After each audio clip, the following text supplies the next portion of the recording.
Hey guys, I'm Paco the Realtor. 16 years of experience, helped over 200 families buy and sell the American dream.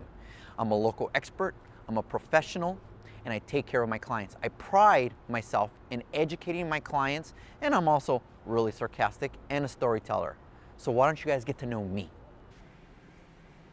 What's up, guys? This is Paco the Realtor Broker, owner of RX Real Estate, local expert storyteller. Today I have something that's honestly new to me too. I have Greg, the insurance guy. Say hi, Greg. Hi guys, how you doing? So Greg owns a farmer's insurance, but don't let the name fool you. He can actually do a lot of policies, which was one of the first questions I asked him. I asked Greg to come in and educate me on insurance because I really don't know anything other than how to file a claim when I crash in the Paco, or two, how to get a quote when my client needs a policy for a house they're buying. So he gave me a lot of information that I thought, he gave me a lot of good stuff. So I figured, you know what, why not interview him and share the knowledge. So I'm going to go ahead and start asking you some questions, Greg, all right? Let's do it. All right. So why is there different coverages? So in other words, why is it if I'm buying a house and the lender says I have to be under $1,000 for the year, the premium, that I can get a quote from Farmers at $1,100, and another company can give me this, which looks identical to me, but I don't know much, at $800. So what is that different? Is it the quality? Is it the company? Or is it just as simple as the coverage? Well, a lot of the details of a lot of the part of the premium is based on what the details of the policy itself. I mean, you got to look at not just what the dwelling cost is, but you got to look at the personal property. You got to look at the liability coverage. Look at what do they have, or what are they carrying out for medical claims, anything like that. Really, and not only that, there's loss of use. So in the event something were to happen to the policy, the property, somebody, let's say there was water damage to the property and needed to move out for a period of time, there's loss of use coverage. So to be completely honest with you, policies aren't apples to apples. They're not, it's the dirt is in the details basically, and you got to drill down and look at what. So they're discounting or taking away certain coverages that, for example, Farmers will give it to me $1,100, but we'll have all that included. That's right. And then this broker can find insurance that says, well, we'll take away all of this stuff, just cover the dwelling, but nothing else is covered, hence why the premium is cheaper. Well, I wouldn't say that specifically. There's always coverage for those other types of, other tiers of coverage. But it may not. It's the amount that's covered for, like personal property. Let's say I can lower personal property coverage down to, let's say, $50,000. I always say personal property is, I was just telling you earlier that personal property is basically you take the house, tip it upside down, and shake it. Everything that falls out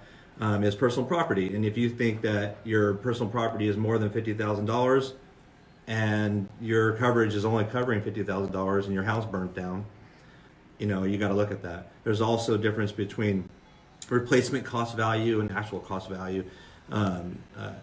Sometimes it's based on, they'll only cover a percentage based on your the value of your home depreciating. So in the stuff inside. So that's another part of reasons why. So I like to make sure that my customers are covered. The value of the home is going to be rebuilt to, if not better than it currently is, the structure is built at. So, which is important. That's very important. Even the building ordinance has changed over the course of because the code changes every Absolutely. year, Absolutely. and it upgrades, and you don't want it to be based on the old stuff. You want it on the new stuff. Absolutely, or you're going to you got an old home that has knob and tube, has copper, galvanized pipe. Oh yeah, galvanized pipe. We know that. You want to make sure that they're going to base their value on that. So good. Now, one thing you mentioned earlier, which I thought was interesting, was a lot of people shop based off of premium, which guilty is charged. But you said that's actually not a good idea. Why is that? Well, if you're shopping based on premium, like I said, the example I gave is that you're working with a broker, you're working with a lender, you're trying to close escrow, and they're just looking for you to get qualified for that home. I say that's great, and I'm more than happy to work with them and get the premium where they need to be, and I do that all the time. The problem is when you don't talk to an agent, you don't talk to an actual agent. That's a problem because you don't know, again, going back to all of the coverages and the levels, and do you have expensive art, you have those types of things listed in your home, you want to make sure those things are covered. So Kind of that's the answer to that. I mean, the premium could be what you want it to be. I can make the premium I can make it appear at whatever levels. That's not a problem. And there's discounts as well to go along with that. But you do want to make sure you work. Everybody works hard for their home. They work hard for the things that are inside their home, their valuables, and they want to make sure that stuff is covered. So. One thing that I found interesting, which was the reason I brought Greg on, is because, like in our industry, it's a service industry. It's not a tangible product. We're not selling gizmos, and a lot of people do everything online now. Mm-hmm. And I'll be the first to say that a lot of the insurance agents I've met, they don't last long in the business. Mm-hmm. They're in and out. So the relationships you build, they're gone, right? That's right. But you're saying that's the most important relationship on the agent side, because you mentioned earlier. Tell them about the example of you getting a little fender bender before you follow a claim. They should call you because of what? Well, because the more claims you have, bottom line, the more claims you have, your rating goes up, and that you're more of a liability, you're more of a risk. So it doesn't really matter what insurance company you go to. They pull up your motor vehicle report, or they pull up the homeowner's information, and they see a multiple claims filed against the property, or even claims follow you. So you file a claim with this house, you buy a new house, that claim follows you. People don't realize that. So it's important. What I was telling you earlier is that it's important to, and obviously the first thing, you're in an auto accident and somebody's injured, obviously the first thing you do is call, the ambulance. You want to make sure that everybody's taken care of, right, and everybody's safe. The more, vehicles can be replaced, property can be replaced. The most important is the people that are involved. If it's just a little fender bender, and you're not going to call the police department, you're not going to call traffic control, and you're not going to file any kind of report, and because it's just a real tiny little few $100 repair, call your agent before you file. Call the 1-800 number on the back of your card. Call your agent. If you don't have an agent, you should have an agent. But if you do have an agent, call them. Your agent should be able to respond to you. I mean, I took a call at 9 o'clock at night the other night and said, hey, is everybody all right? And let's take a look at what the damage is. And then it was excessive, so I said, yeah, I'll go ahead and file the claim. But if it's a little fender bender, a few $100, your deductible should steer you towards whether you're going to file a claim or not. So. And most people don't really take that into consideration. Mm-hmm. Well, a lot of them don't have. If they go online and they build their policy, they don't have an agent to call. So of course they're going to go online and file the claim immediately. So So I think a lot of it has to do with the fact that you have somebody who you can call and say, "Is this what I need? Is this what I should be paying for?" Or more importantly, somebody to guide you. And because let's be honest, none of us read the fine print and stuff like that, right? Mm-hmm. But it's important that we have somebody like you that says, no. You don't want to do X, you want to do Z. Like you said, your deductible is $750. This damage is $500. So why in the world would you even file a claim? It makes no sense. That's right, exactly. But a lot of people, because of ease, they don't want to deal with it. Just file it and move on, right? Well, yeah, they want to file. They think that's the right thing to do because that's what they had told you. That's what they're trained to do. As they grow up, it's like that's what insurance is for, and that is what insurance is for. It's to cover and to protect your assets, to protect your people. I mean, all the way to life insurance is to protect your family and your loved ones. So, insurance is invaluable. It's important and it's necessary and it's required. But you want to make sure that you don't cause yourself an unnecessary hike in your premium down the line, just because you're claim file happy and because that's what you're trained to do. Like I said, talk to your agent, give them your circumstance, lay it all out, and then go from there. So. And a point I want to bring up about not having somebody. So over a year ago, I got in a car accident in a little Paco mobile, and they were uninsured. Yeah. So if you don't have the right policy for that uninsured motorist, that's right. Then all of a sudden there's certain things that are uncovered. Yeah, it's so, but you don't know that. I mean, I was like anybody else. I just got went online, got a policy, but when excuse my language, when the shit hit the fan, there was nobody for me to turn to. Yeah, exactly. Honestly, that's the absolute truth. I mean, I always like to say there's details of, like you said, uninsured motorists. There's towing. There's rental car. There's those types of things, and there's just a few dollars a month, and you could you can provide your customer with total satisfaction. They get in an accident, they're taken care of. You have uninsured motors. You don't have uninsured motors, and you hit somebody that's uninsured. I mean, that's it. So I would say people say the problem is the state minimum requirement for auto insurance is so low. 50, right? 5,900? 1530. So 15, okay. 1535. So nobody should be insured on the road for 1535. Think about that. $5,000 worth of damage if you hit somebody with a bumper. I mean, 9 times out of 10, that bumper, especially if it's an expensive vehicle, is way more than $5,000. So bodily injury, $15,000. $30,000 is total liability for all people. So in the vehicle. So that's the most medical they're going to cover when somebody's injured. So right. It's dangerous to drive around. People, they'll say, I have 1530, I have full coverage. There is no such thing as full coverage. I have 1530. Yeah, there is not such a thing. So. And I never really thought of that until, honestly, St. Catherine. Mm-hmm. When I went to apply to be one of the chaperones, and they require 5,100, I think it is. Mm-hmm. So I didn't, what do you mean 5,100? Mm-hmm. So I had to call and figure it out, and I realized I was one of the 1530, so I had to increase it to the 5,100. Yeah. So I can get covered, or else I wouldn't be able to drive my daughter to the field trips. Yeah, because you're driving around children in the vehicle. And the school is right for requiring you to have higher coverage because you have other people's kids in the car.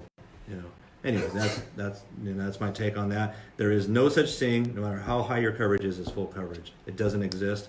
I just laugh when people say, I have full coverage. It does not exist. What do you consider full coverage? It depends on the situation. That's right. Or it depends on what you own. Yep. You have 1530 and you own a home and you have rental properties, your exposure is everything you own. Absolutely. And just real quick, when my dad was involved in a big rig accident, he got T-boned. No, actually, this was another one. He... his load shifted and it went onto a freeway. Another car hit. Mm-hmm. They sued him for $10 million. His coverage was up to $1 million. Yeah. And they said it was going to come. Now, they ended up settling for $20,000. Yeah, for sure. But his exposure at that point was $9 million. Yes, and the insurance company made it very clear. Yeah. If the jury says you're liable, mm-hmm. and at that time, my dad has rental properties and everything was under his name, mm-hmm. so easy to track. Absolutely. And then I found out after that when you go to an attorney to represent you in a car accident, the first thing they look at is the assets. Mm-hmm. Because if the person you hit has no assets, what's the point? There's nothing to go after. Yeah, you own a home or own a rental property, oh boy. Yeah. They're digging in, especially if you don't your loan to, value ratio is just you have a ton of equity. Yeah. Why not? They're going to go after you. And guys, maybe this will be our next one. I'll bring on my attorney. This is why you do not own any rental properties in your name. Yeah, you got to incorporate those for sure. LLCs. So, especially with the new laws and you should always have like I said, the same thing. You should always have your insurance agent, your financial advisor, your attorneys all should communicate, because it's my job to protect all the assets. It's your financial advisor's job to make sure that they continue to grow. So they should be partnering. They should be communicating. And how often does it happen? I could tell you right now, my insurance agent has never spoken to anybody. Well, not lack of insurance agent or however you want to call it, right? All right, last question for you. One of the things I notice when you're getting policies is that obviously the higher the deductible, the lower the premium. That's right. Yeah. So there's obviously a balance. Mm-hmm. How do you decide what that balance is? I look at the customer. That's a good point, and I look at the customer's pain point. I call it the pain point. Like, in the event something were to happen, what do you think would be a reasonable amount of money you can come up with to make sure to cover it before you file a claim? So, like a homeowner's policy, if you have a job, you're relatively wealthy, you can come up with a couple $1,000s. Don't carry $500 deductibles. I mean, I'm not saying that you should carry a $25 or $5,000. I mean, that's ridiculous. But I mean, if you can come up with $1,750 pretty relatively easily, that helps your premium. That's a good way of putting it. So if I like this one thing I was telling you about. If I was willing to dish out easily $1,000 to fix a bumper, then my deductible should be $1,000. You should be at $1,000. See, I never even thought about it like that. And your premium will come down. Yeah. So, all right. Well, guys, I'm gonna put Greg's information down in the comments. If you guys, I'm gonna try to bring on Greg once a month, where we can have, maybe we'll call it the insurance corner, and maybe we'll talk about some interesting stories of different coverages. But anyways. I'm gonna put his information at the comment below. If you guys have any questions, you guys know how I am. I like to partner or bring people on that have no problem educating people and telling them what's right, as opposed to just going ahead and sorry, an email just came across and I lost my thought. As opposed to somebody who just wants your business. I like to build relationships with people who I know are going to be there long term, as opposed to an insurance agent that 6 months from now they're gone. I call them up for a quote and they're gone. Yeah, exactly. Which happens quite a bit more than. Now, Greg is not just an insurance agent; he's the owner. I'm the owner. Yeah. So he ain't going anywhere unless he sells.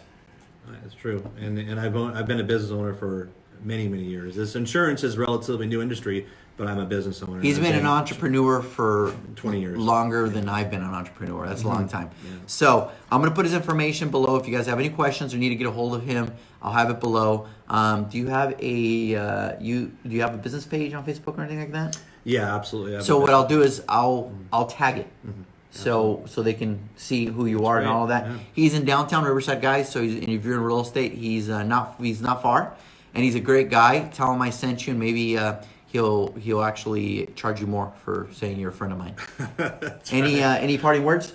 No, I just thanks for the time, thanks for the opportunity. I appreciate what you do as far as the videos and education and everything, and I want to keep doing it. So I think you're a good model to follow, and see if I can keep in pace with you. So I appreciate that. All right, guys. Until next time, this is Paco the Realtor and Greg Mermilliod, the insurance guy. I'm just gonna call him the insurance guy. I like that, by the way. Yeah. I'm just gonna call Greg the insurance guy. All right, guys. Till later. Hey guys, thanks for watching my video. Hope you love the content. Subscribe below or follow me on social media. Just type Paco the Realtor.